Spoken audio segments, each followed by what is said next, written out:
There are so many people in this world that have money, and they want what I have to offer them, and they're waiting for me to give it to them. They're just waiting for me. All I have to do is speak it. All I have to do is share what I have to offer, and there are people who have money and they want to give it to me. And I would say things like that to myself. And I created a digital product around it. So as I was transforming my own mindset, I created a digital product around it. And that's when I actually had my first 10K month last year.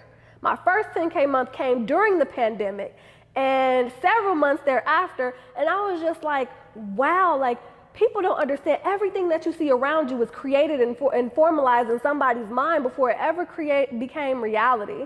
And so I was like, well, heck, let me start using this to my advantage. Let me stop playing with myself. Let me stop playing with my focus and the stories that I tell myself. And that's one thing that I love about you.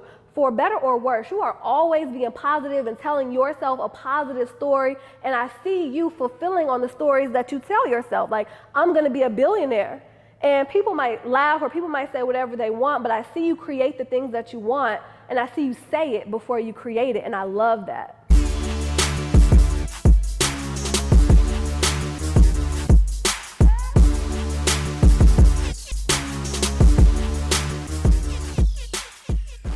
This is another in-person episode of the Millionaire Talk Show. My name is Charles Oglesby, and I am your host, also known as Todd Millionaire. You can find me on Instagram at ToddBillion, at Todd.Capital.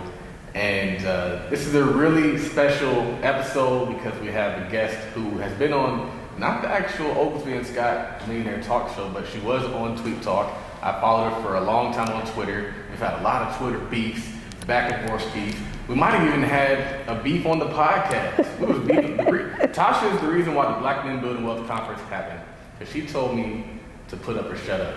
And quite honestly, I respect her for that, but I also respect her for what she's creating through her business, which is a financial coaching company where she helps people manage their finances, and grow their wealth on purpose through systems. And so she's really big on systems, and so we're definitely going to dig into that. But welcome to the show.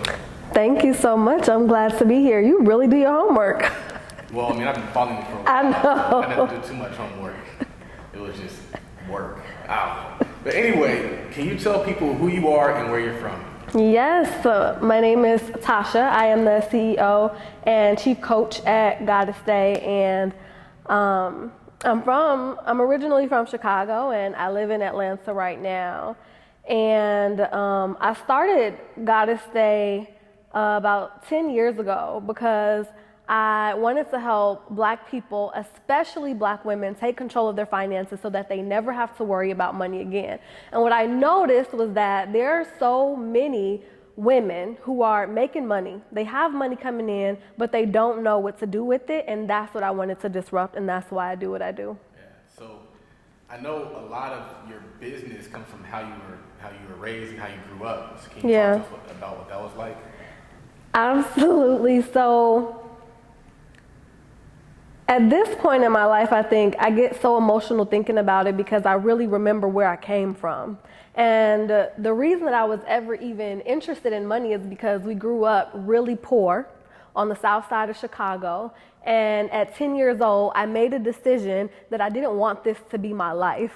And I knew that there were a couple of things that I was gonna have to do. Number one, I was gonna have to pay attention to my education. I knew that if I wanted to be able to make it out of my environment, I was gonna have to have access to different types of thoughts and different types of knowledge. And this is something that I was thinking about at 10 years old. I also knew that I was gonna have to learn how to manage money. And so what I started doing, and this is something that is so simple and anybody could do it right now, go to the dollar store, get a notebook, and I would write at the top of my notebook at 10 years old how much money I had. And then that day I would write down how much money I made and how much money I spent. So maybe my dad gave me $1. Maybe, my aunt gave me some money to go to the candy store, and I would make note of all of this. And then I would write down if I bought a 25-cent bag of chips, I would write it down. Now, that might sound crazy, but what I learned is that every single penny adds up more quickly than you could ever imagine. I got to see firsthand that even though I'm only getting all these little bitty amounts of money, before too long, I was the richest person in my house because I was saving pennies. And that lesson never left me, was that even the smallest penny, a single penny, is the beginning of every empire. And that lesson stuck with me. The other thing that stuck with me was that you cannot have your money and spend it too. So I would see that I have all this money, right? And I would be like, but I can't spend it or else I won't have it anymore. And I started to realize, like, you gotta have a lot of money before you start being able to comfortably spend it and maintain your status. So I started to realize that the reason that the people around me didn't have money wasn't because they wasn't getting money. It was because they weren't keeping it. And that's the cycle that I wanted to break. And that's the work that I do today. 10 years old, the richest person. Were you the richest at 10 years old, or? It took me till 13. So by the time I was 13, I was the richest person in my house. How were you In my family, actually. I literally would have family members who would come to me to borrow money.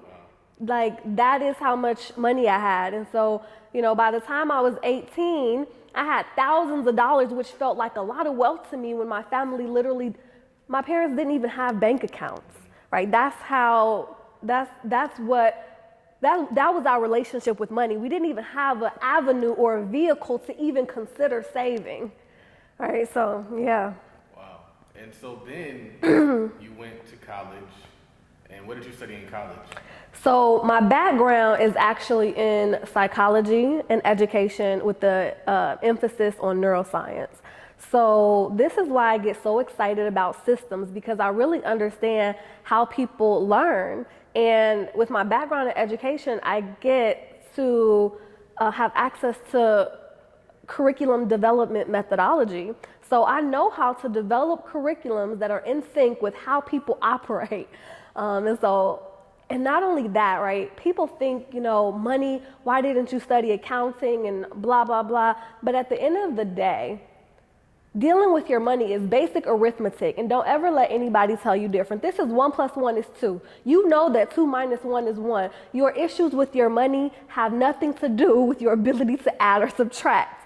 Your issues with money come from your psychology around money, your mindset around money, the mentality that you have. That's what's holding you back, the trauma that you've experienced around money.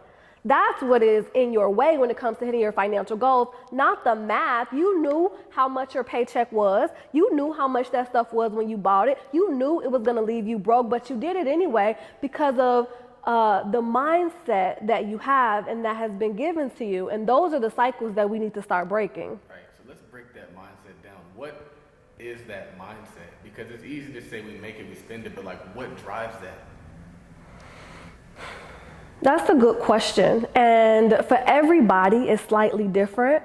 But you have to understand that when you are a people that comes from 400 years of having nothing, literally, not even having nothing, but being owned, being literal property, and then you have the opportunity to own something. Number one, you don't know how to manage it. You don't know what to do with it. And then number two, it's like, I want to be able to spend my money in the way that I want, right? And then we put all this pressure on ourselves to build a legacy, to create wealth, and we want to do it in one generation. But our counterparts have had 10, 20, 30, 40 generations to build wealth. And so, yes, like, we put a lot of stress on people and we tell them, you can build wealth. It's your responsibility. Change the narrative for your bloodline. But you have to have a little grace with yourself and understand that what you are doing is monumental. That don't mean we're going to let up on you. That don't mean we're going to be easy on you, but we understand that it is a big ask. And so when it comes to the mindset, it's like, and then you have to think about when you've been owned before, when you come from a lineage that has been owned but has also overcome, there is this warring faction inside of you where on one hand, you know, I'm so confident, I know who I am, I know I'm about that life, I know I deserve everything, but then there's also something deep down in you that wonders if you're even worthy of it. And those two things are going on inside of you at the same time, and so you're taking a step forward and you're taking a step back and you're warring with yourself. And the mindsets that you have around money, they start to revolve around lack and helplessness and victimhood, because that's all that you see, and that is primarily what you know. So to get into a conversation about mindset would take the rest of this podcast, but there are so many deep-seated issues that relate to our hereditary trauma, our familial trauma, the traumas that we experience in society, and just who we want to become. Like, there is something, and I know that so many people can resonate with this. You feel that something inside of you that wants to break forth, and you want to be able to be wealthy just by virtue of your being because you feel worthy, but then you have to go to a job every day and struggle for it. It does something to you. A job does make you struggle. And it ruins your mindset. It's the worst. Can you talk about that? Because people know I hate jobs, but people never talk about the psychological effect of a job. Oh, I personally think that jobs are completely demoralizing. It's completely demoralizing, ruins your self-esteem. You don't believe in yourself and what you're truly capable of. They're only tapping a small percentage of your potential, and then you start to relate to yourself as somebody who is only capable of that 1% of what's truly available and possible to you. It's awful. I remember when I used to go to work, number one, I couldn't really be me because I was going to work for a company that was primarily white, and I grew up on the south side of Chicago. There's nothing white about me. So I would go to work every day and I felt like I couldn't show up as me. That made me shrink. I'm not a person who needs to shrink. There is so much in me all the time. And so that's one thing. It makes a lot of people shrink. But I remember, and this is what did it for me, I remember sitting at my desk, looking out the window, and the sun was shining. And I'm just like, I don't belong indoors right now. And what type of life do I have where there's somebody else who gets to decide when I can go outside and when I can't? That doesn't make any sense to me. It doesn't make any sense to me. And so, and not only that, but they get to decide this for me, and they don't even value me. They don't even care about me. And the math wasn't mathing for me.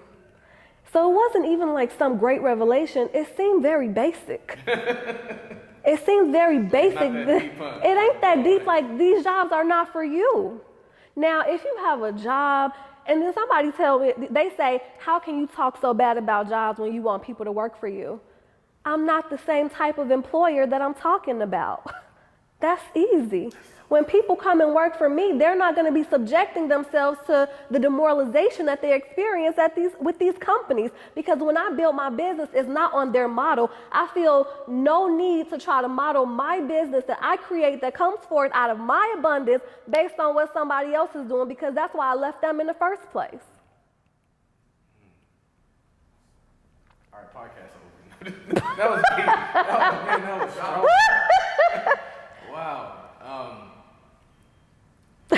So you created a company called Goddess Day. Yeah. Talk about that. What is Goddess Day? What does the name mean first? I'm so glad you asked. So the name Goddess Day means that the God or the goddess energy in me recognizes the God and the goddess energy in you, and your ability, your divine ability to create your own life without excuses. You are not helpless, you are not hopeless, and you are not powerless, regardless of what institutions of oppression exist in this world. That's what it's all about. Right. And so what kind of services do you offer to your clients? So you hit the nail on the head when you said that I focus on systems. And so what I do is I help my clients create financial systems that increase their net worth by a specific amount every 12 months. So when people come to me, this is not a pie in the sky offer of what we can do. We give our clients a clear idea of what we can accomplish for them every 12 months, because it's math. I don't have to wonder about what I can do for you. I can tell them directly. And so we create financial systems, but we also help our clients work on their own psychology so that they can get over the limiting beliefs that are stopping them from reaching their full financial potential. Because at the end of the day, if we don't address those habits that lead to your personality, you will never change your reality. It is the habits that make you who you are. It is your personality that makes you who you are. And that will create an inevitable destiny that I can see, because I am an expert. So I can look and see, based on your habits, what is the inevitable future that you're creating for yourself? And how can I disrupt that and create a new inevitable future for you that leads to a solid financial foundation? What are some of the most common issues you see with your clients? The most common issues that I see with my clients is that one of the biggest ones is that people are consumed by this idea of paying off debt. It consumes them to the point where they don't want to focus on anything else. And it's like, listen, if you're trying to create a future by constantly looking in the rearview mirror, you're going to have a hard time. You want to think about how can you create more assets that are putting more money in your pocket. You already owe Uncle Sam and Sally Mae. You already owe them. So yeah, handle your business with them, but don't overdo it. Where you really want to focus your efforts is on the future, on creating assets that are going to put money into your pocket and appreciate in value so that you then aren't trying to pay off your debt with your income, because that is a losing game. That's the game they want you to play. That's the game they want you to play. So you can be paying off student loans at 60 and still owe more than you can pay off. Right. And the mortgage, same thing. The car, the same thing. And that's the second one. People struggle with understanding that they're not rich enough for the car that they want. And I hate to break it to them, but they're not. You want to spend $400 on a car note, and then you have to spend money on insurance, and then you have to buy gas, and you simply cannot afford it. And so now your car and your housing is eating up all your wealth. The third thing that people struggle with is that they don't want to sacrifice and they don't want to have any discipline. I don't require my clients to have a lot of discipline. That's what the systems are for. But you got to have a little bit, and you got to be willing to sacrifice now. There is no way that your ancestors and us have been behind for 400 years and you think you're not going to have to sacrifice to catch up. That's just not the math. So that's what they struggle with. And they also struggle with having a high income and thinking that means they're wealthy, but they have a low net worth. High income, low net worth. And then they want to tell me that they want to buy this and buy that because they have the money coming in, and I'm just trying to help them understand, my love, you are poor. You are poor today. And we're trying to transform that so that you never have to worry about money again. But you have to start using your income productively and not how you see everybody using it on Instagram, because those people are broke. How do you break that to somebody, and how do they receive it? Somebody who's making good money, they got a tech job, they're an engineer, they're like, I'm balling. Oh, I love that, because I've been really thinking about that lately. Like, how do I deliver this to them without hurting their feelings? So I implemented systems, right? So that they can discover it for themselves. So what I have now, I have a framework and a methodology that I'll use with my clients that they go through. And now, as they fill out their income tab, when they're filling it out, they get to see where their income falls. Is it a low income, medium low, average income, high income, very high income? Most people think that they're very high income, but they're actually just average. But they don't know that because they've never put this in context. So then they go to our net worth area and they start filling that out. And then they start to look at their net worth, and then it tells them where they fall. And they think that they have an okay net worth, and it tells them, actually, you have an extremely low net worth. And I don't have to say anything. I let them look, and then they discuss with their coach what this means and what they want for themselves. So for me, it's important that they choose for themselves, because people work hard for their money every day. Who am I to tell them what to do with it? That's not my job. My job is to show you the consequences of your actions and to show you what's possible for your future if that's what you want. So I just make the path plain and give you the space and the motivation to choose it. On your scale, what's an average income and what's a very high income? Average income, let me think, because I just put all this together like last week, but I think on my scale, an average income is like 100,000. Yep, it's like 110,000. And the high income is once you get, I don't even remember, to be honest, 300,000. Once you get over 300,000 a year, that pushes you closer to the higher income, I believe. It's not a lot of people making very high. It's not. And they think that 100,000 is like, they're like, I'm a six-figure, That's the phrase. And I'm just like, okay, and you still broke, boo. Like, I don't say that in a negative way. I'm really just being dramatic, but I just want people to understand, like, we have so much further to go, and we can if you put all of this in context. So for the people who come to you and they might be stuck in a car that they can't afford, what's your approach with that? Do you tell them to sell it and go get something they can afford? What does that look like? Well, first, I don't coach my clients. I have coaches who do that. Okay. So there is never one size fits all strategy, but I would imagine that what my coaches are doing is looking at how can they refinance to get that payment down, or looking at, especially in this marketplace right now, if you can sell your primary car and you have a secondary vehicle, you are in business. The value of my car has doubled since I bought it, which is just wild to me. And it was less than a year ago. So my car is worth 2 times more now than when I bought it. So for the most part though, once you get locked into a car, it's hard to get out. So we might look at how you can reduce your insurance or how you can reduce your other expenses. And the clients who do the best are the clients who are committed to the sacrifice that's necessary in the moment.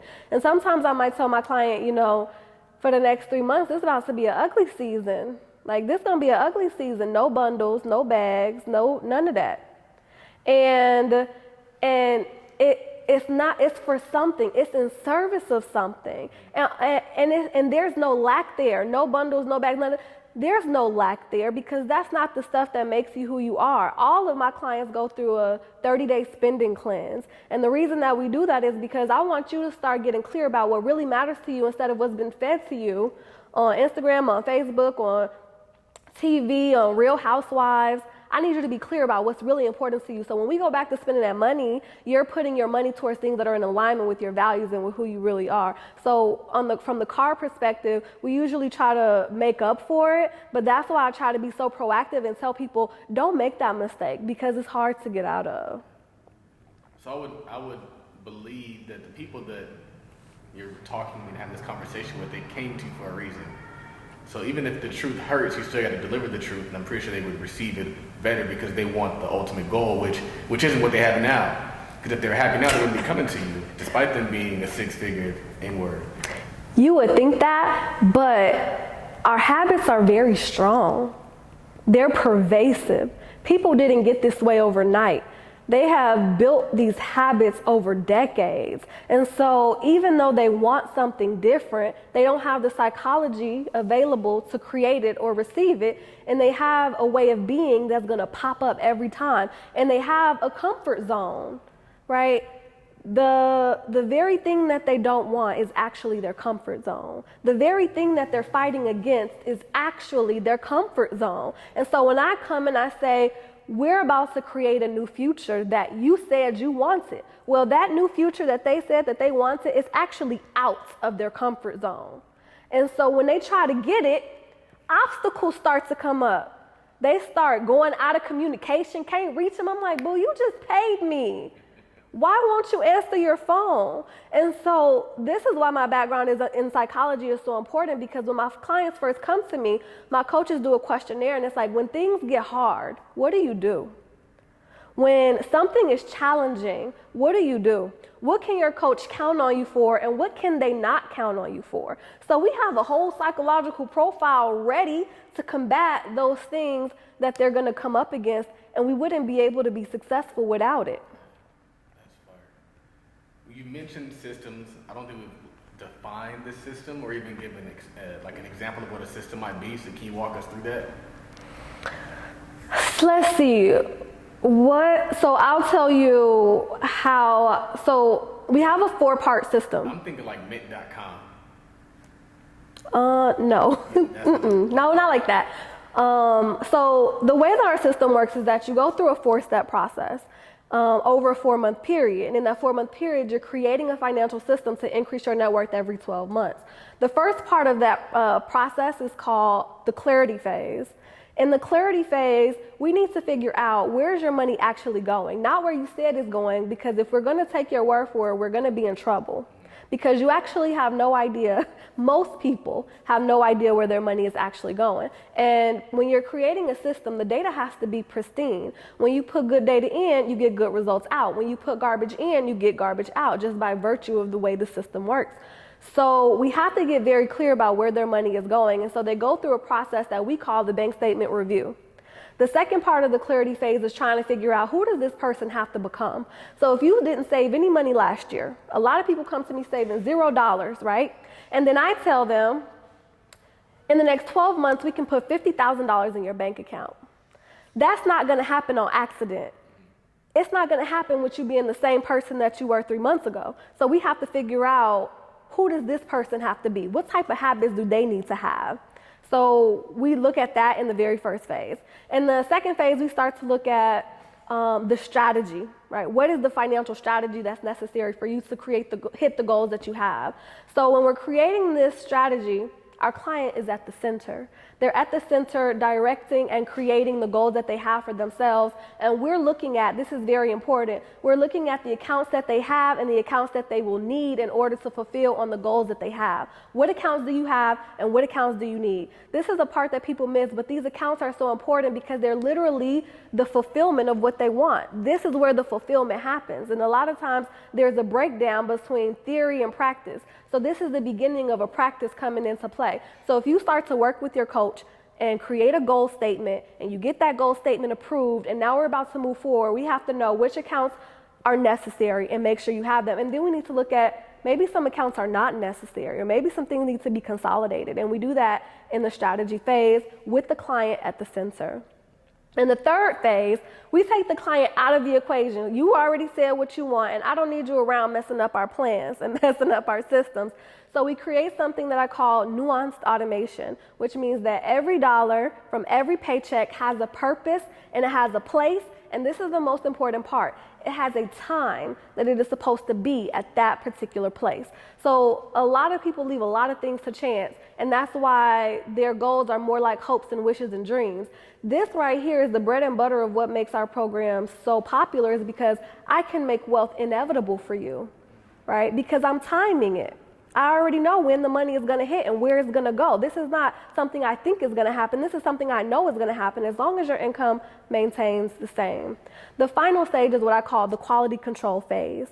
And any systems engineer understands how important quality control is.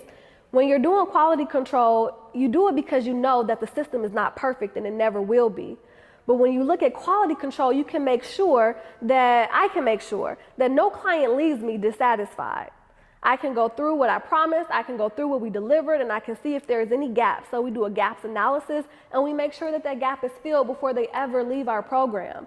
So I don't have a good program because I'm perfect. I have a good program because I'm thorough, and I make sure that my clients don't leave me dissatisfied. Because I wouldn't be able to sleep at night because my soul would be dissatisfied with the mediocrity of that.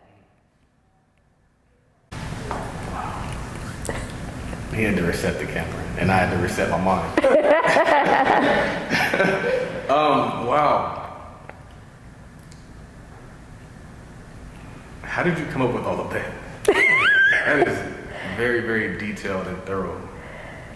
Well, that's what my mind loves to do.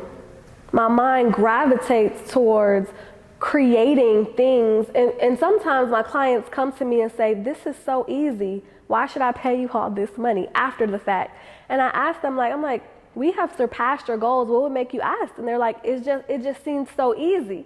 But they don't understand. I have 2 degrees and a concentration that gives me the unique expertise necessary to make it so easy. I make it easy on purpose. And not only that, I have thousands of hours of conversation with people that have allowed me to understand what are the things that need to be in place that's going to have people be successful. I had somebody, call me the other day and said they wanted a one-off session. And I said, listen, I don't offer one-off sessions because I can educate you all day long and it's not going to make a difference. What's going to make a difference is if I help you transform your mindset so that you can continue to execute the things that we put in place. And if I don't do that, you're going to pay me and then you're going to be dissatisfied because you're not going to do the work necessary to get the result that you want. And this I already know. So why would I set myself up for that?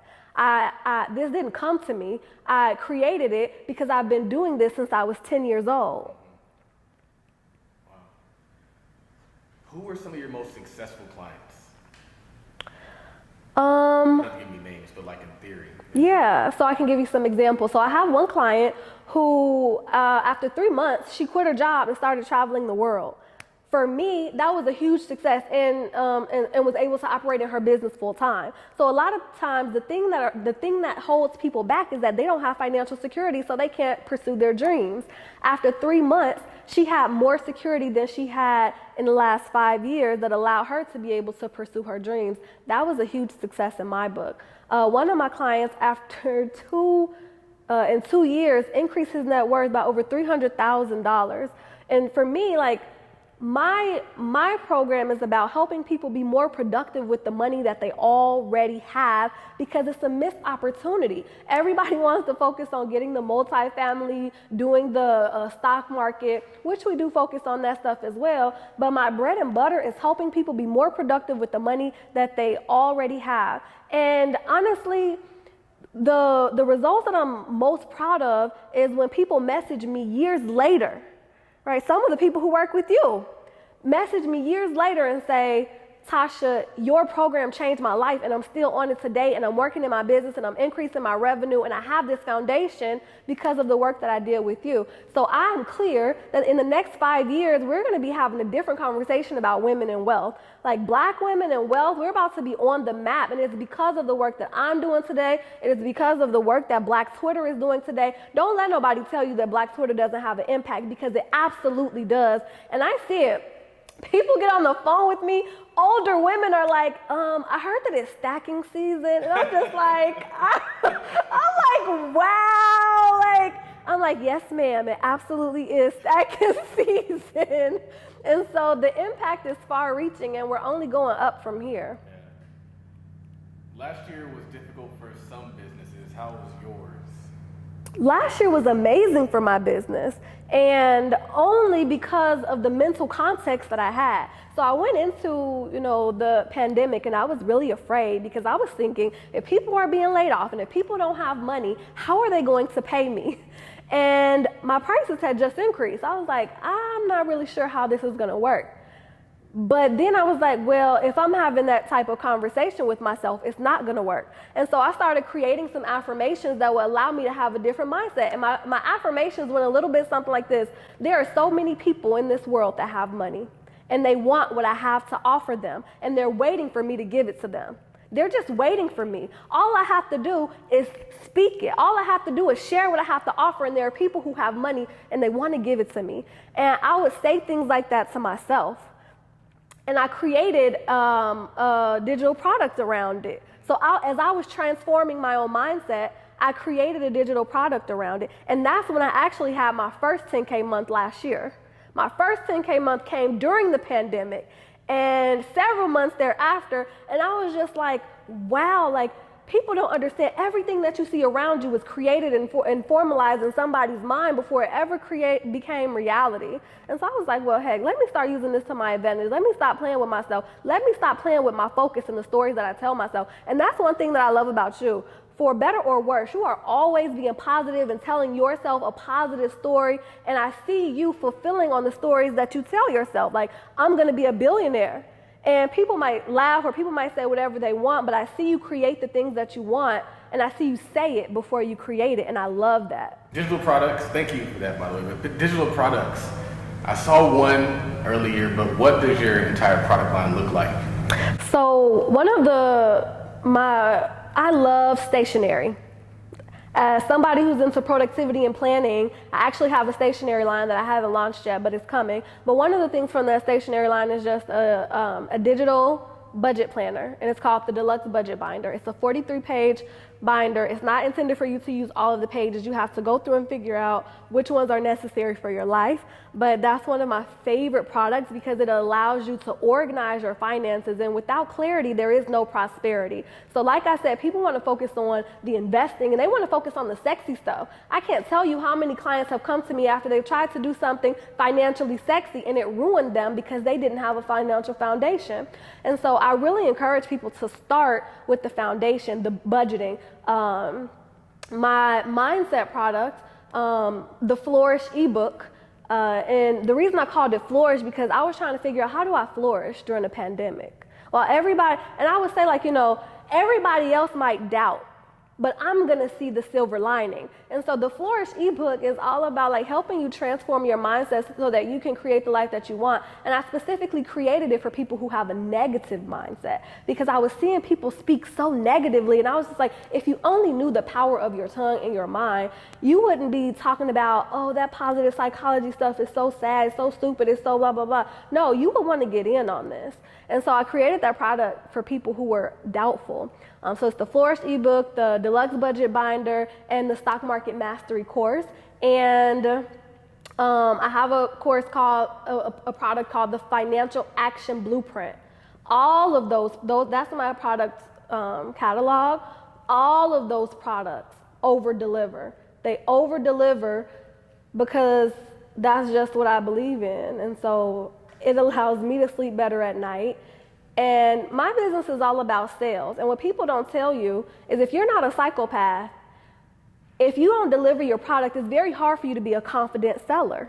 So, or at least it is for me. So when I over deliver, it makes me a very confident seller. I'll be real good at asking people for money, and I like that.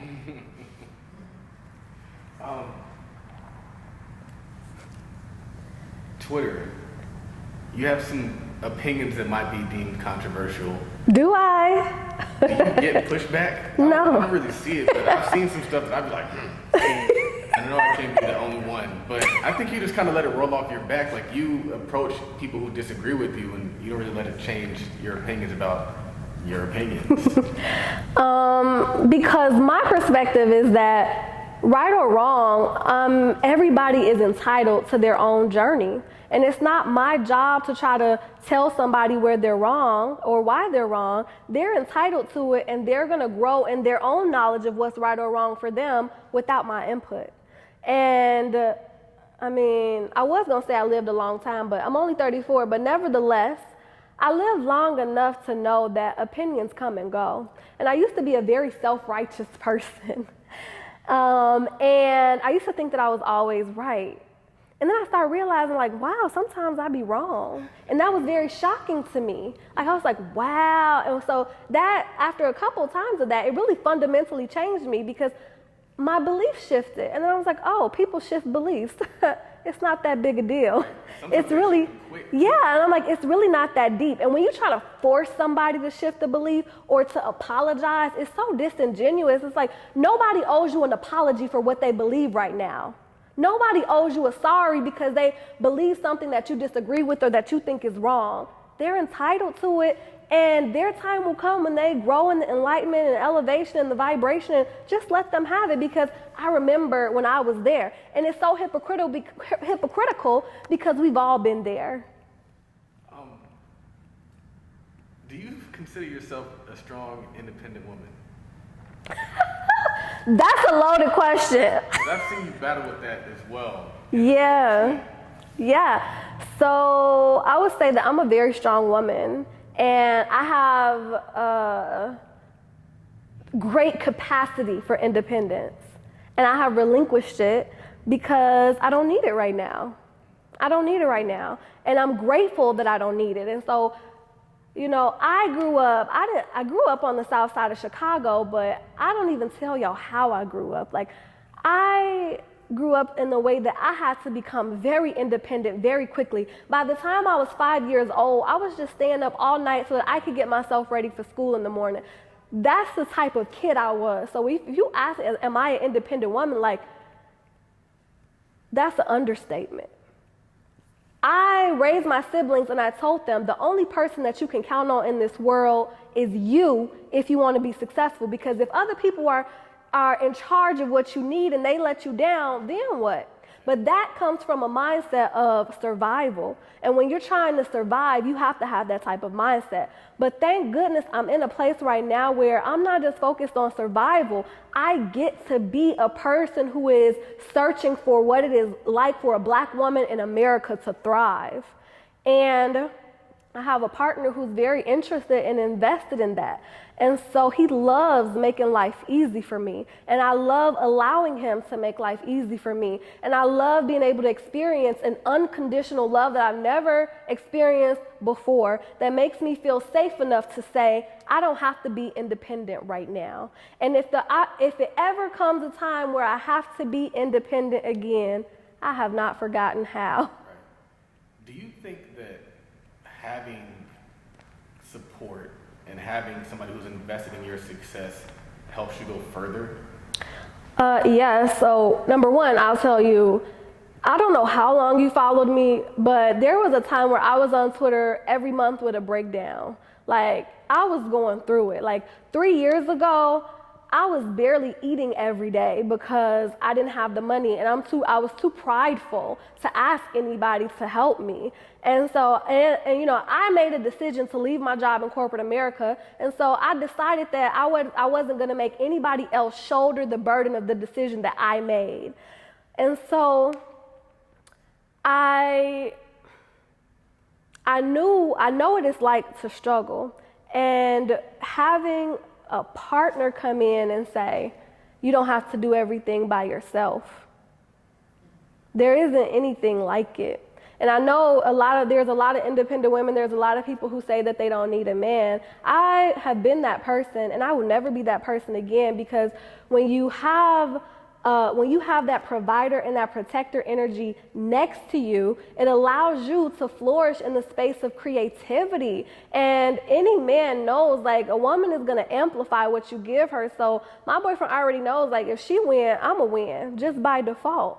And so I think it's a beautiful thing, and I definitely think that support helps. And I don't think I would have been able to get here without it, but it would have been the road would have been a lot harder.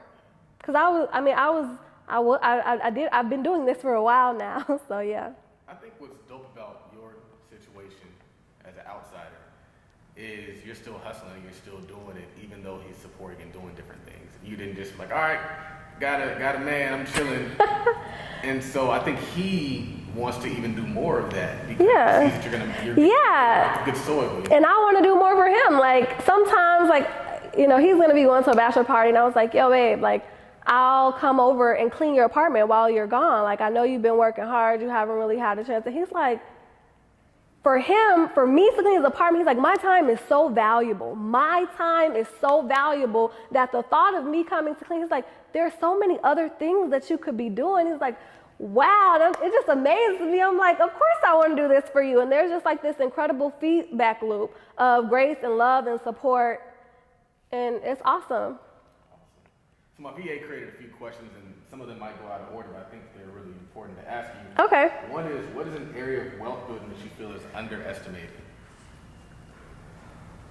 An area of wealth building that I feel is underestimated is saving. I always say saving is one of the most underrated wealth tools. And then also by some people it's overused. But when I say underutilized, what I mean is when you know that there are certain things that are going to be happening in your life, you need to save for it. And when you're saving for it, that gives you the security to start planning and investing for the future. So you know you're going to need new tires at some point if you got a car. You know this. You know you're going to need a new car one day. You know this. If you're in a serious relationship, you know you're going to want to get married one day. If you know you're going to want to have a family one day. Like, there are, milestones along your journey and things that you know you're going to need. And when you start planning for them in advance, right? If you start putting money towards that new car fund, if you start putting money towards that car maintenance fund, I have an Uncle Sam fund. So if I get a ticket, I'm not trying to stress about no ticket. Never. I don't ever want to feel like no ticket is coming out of my wealth money. So I have a savings account that's just for tickets. Like, all right, I got a ticket here. It's not a problem. And I don't have to worry about it. I don't have to stress about it. And all the money that's been making me money is still there, safe and secure. So you don't want to need that money to, when you don't have savings, you got to start using credit. You got to start taking from your 401k. I see people do this. I'm like, are you insane? You could have just been saving for this. So I would say saving. What is something that you do for your clients that you think they might take for granted? My first answer was going to be everything.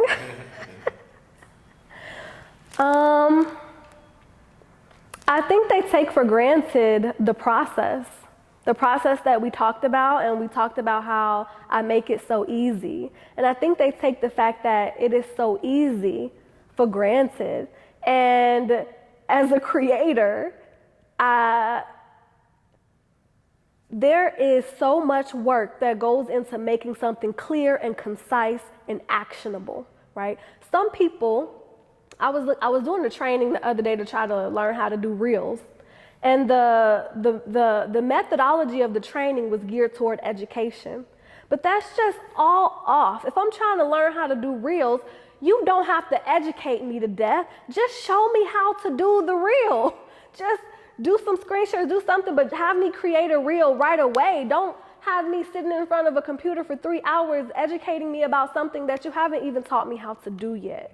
So my trainings and my strategies and my programs, they're very thoughtful in trying to think about how do we produce an outcome. That's all I'm thinking about. I'm not going to educate you to death. I'm not going to give you stuff that you don't need. I'm not going to try to make it longer so that you could feel like it was more valuable. I actually want to make it short as possible.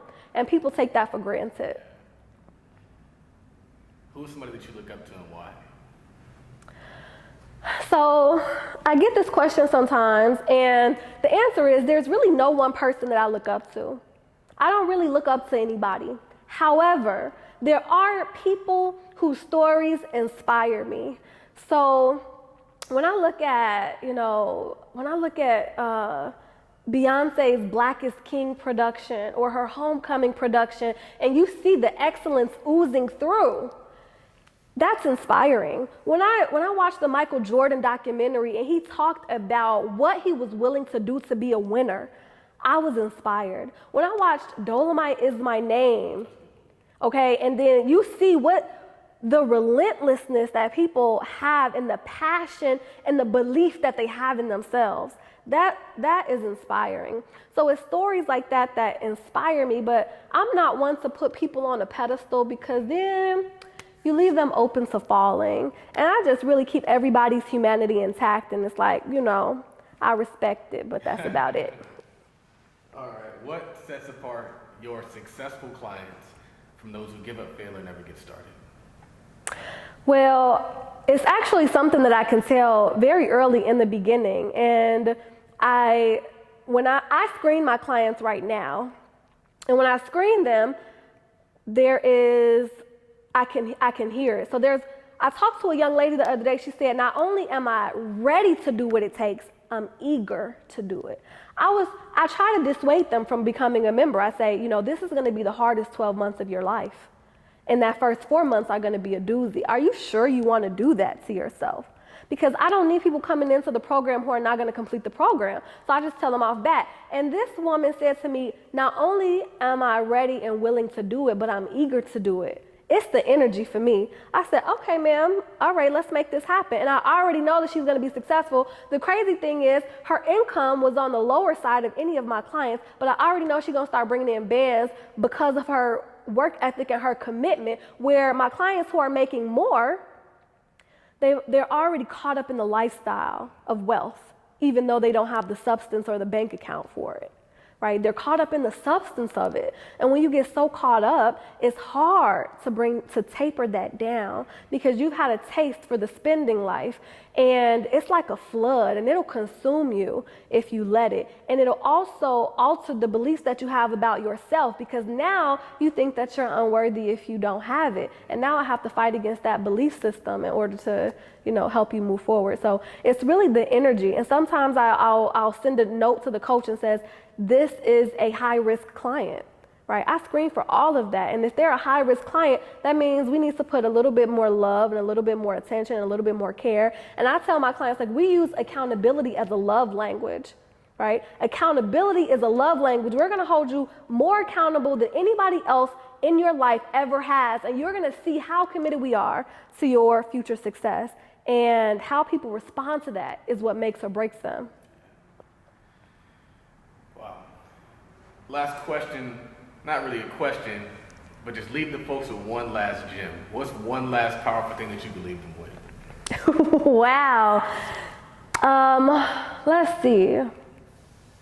If there was one thing that I could leave you with, it is, I want you to know how capable you are of whatever it is you're willing to believe that you're capable of. I'm not sitting in front of you because I have some special DNA. I'm sitting in front of you because I have a spectacular, unmitigated ability to believe in myself and to get up when I'm down. And if I'm down, I don't make that mean anything about me, because I know that it doesn't matter how many times I fall, I am always going to get up. And you have to, understand, like, inside of that capacity, inside of who you are, there's just so much untapped potential that you haven't even recognized yet. So if there's anything that I want to leave you with, it is believe in yourself, because that's the only thing that's going to help you transform a poverty consciousness or a non-wealth consciousness into a wealth consciousness. Where can they find your products and where can they follow you? You can find me at goddessday.com. That's GODESTE.com. I actually created a special offer for people who are listening to this podcast. So you can go to goddessday.com/Billy, BILLI, and I discounted my budget binder from $47 to a very, very low rate. And if you want to see what that is, you're going to have to go to the website and put in code, because you're only going to get the discount if you put in his code, BILLI. And when you go to my website, see if you qualify for a free financial discovery call, because if you do, that one call really has the potential to change the trajectory of your entire life, like it has for so many women and men already. Thank you, guys. Awesome.